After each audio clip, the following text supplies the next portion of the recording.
അപ്പം മമിതനെ ഇംപ്രസ് ചെയ്യാനാണ് എന്റെ ഇവിടുത്തെ എനിക്ക് തന്നിരിക്കുന്ന ടാസ്ക്. ഞാനിവിടെ സമാധാനമായിട്ട് കഞ്ഞി കുടിച്ച് ജീവിക്കുന്നത് നിനക്ക് സഹിക്കണില്ലല്ലേ? അപ്പോ ആർട്ടിസ്റ്റ് ആണല്ലോ നമ്മളെല്ലാരും. നിങ്ങള് ആർട്ടിസ്റ്റ് ആണ്, ഞാനൊരു ലോ ബഡ്ജറ്റ് ഈശ്വര പരീക്ഷിക്കല്ലേ. ആർട്ടിസ്റ്റ് ആണ്.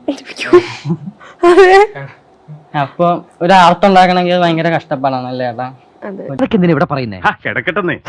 സിനിമയാണേലും എന്താണേലും ഒരു ആർട്ട് എന്ന് പറഞ്ഞാൽ ഭയങ്കര ടാലന്റ് ആണ് ഉണ്ടാക്കിയെടുക്കണമെങ്കിൽ. അപ്പോ എന്റെ അറിവില് your father is the greatest artist I have ever scene.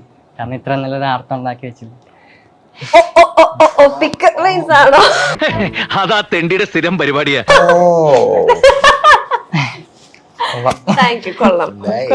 തന്നെ കളിയാക്കല്ലേ. എന്തൊക്കെ പറഞ്ഞാലും എന്റെ ആത്മവിശ്വാസം നശിക്കില്ല. ഞാൻ കൊള്ളാമല്ലോ. ഇനി അടുത്ത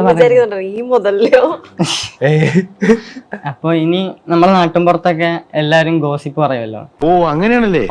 അതെനിക്കറിയാൻ. സിനിമ ഫീൽഡ് ആണെങ്കിലും ഗോസിപ്പ് ഉണ്ടാവും. സിനിമ ഫീൽഡ് അല്ലെങ്കിലും നമ്മൾ വെറുതെ നാട്ടിൽ ഇപ്പോ ഞാൻ തന്നെ നാട്ടിൽ ഒരു ഷോർട്സ് ഒക്കെ ഇട്ട് ഇറങ്ങിയ ഞാൻ ഒരു ആങ്കൊച്ചായിട്ട് തന്നെ നിനക്കൊന്നും അച്ഛനും ആങ്ങളൊന്നും ഇല്ലെന്ന് ചോദിക്കും. അളിയോ പറഞ്ഞ സത്യം തന്നെയല്ലേ? സത്യമേ പറയൂ, പ്രത്യേകിച്ച് മണ്ടന്മാരോട്. അപ്പൊ ഒരു പെമ്പിള്ളാരാണെങ്കിൽ അതിലും കൂടുതൽ ഗോസിപ്പ് ഉണ്ടാവില്ല. പിന്നെ ഉറപ്പായിട്ടും. അപ്പൊ മമിത ഒരു ഗോസിപ്പാണോ? ഗോസിപ്പ് മെറ്റീരിയൽ ആണോ? മനസ്സിലായില്ല സാർ. മനസ്സിലാക്കി തരാം. ഞാനൊരു ഗോസിപ്പ് മെറ്റീരിയൽ ആണോ? ഞാൻ ഗോസിപ്പ് പറയാറുണ്ടോന്നോ? അല്ല, അറിയോ ഗോസിപ്പ്? Yes or no? അറിയോ ഗോസിപ്പ്? നോ. അതൊക്കെ മോശമല്ലേ? Because you are spreading too fast on me.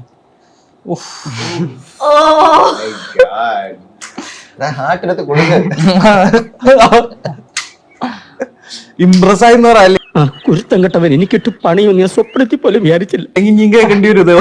അഭിനയിച്ചാ ഉഗ്ര, എനിക്കൊരു ഉപകാരം ചെയ്യൂ. പറ.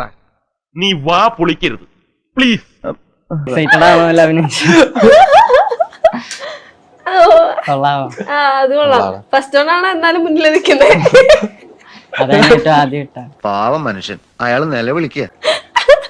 അപ്പൊ ഇനി പഠിക്കാനൊക്കെ എങ്ങനെയായിരുന്നു? തരക്കേടില്ലായിരുന്നു. ബാക്ക് ബെഞ്ചർ ആയിരുന്നു അതോ ഫ്രണ്ട്?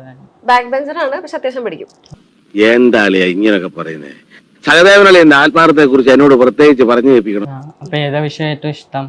സയൻസ് ആണ്.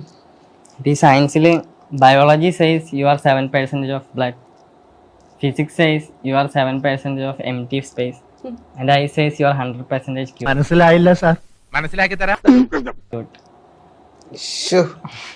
ഓ താങ്ക് യു. കോംപ്ലിമെന്റ് ആയിട്ട് എനിക്ക് തോന്നുന്നു. Thank you. അതൊക്കെ തെറ്റിപ്പോയല്ലോ. വീണ്ടും പരീക്ഷണമാണ്. ഫിസിക്സ് അല്ല, കെമിസ്ട്രി ആയിരുന്നു. ഞാൻ വീക്ക് കെമിസ്ട്രിയിൽ മറ്റേ വാട്ടർ ഇല്ല 60%.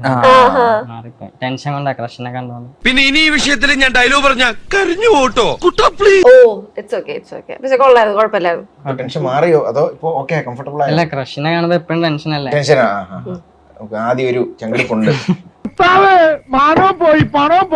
മതി ഇപ്പൊ തന്നെ ആകെ നാറി. ഒരു കാര്യം പറയാം, ഇനി അധികം പരസ്യപ്പെടുത്തണ്ട കേട്ടോ.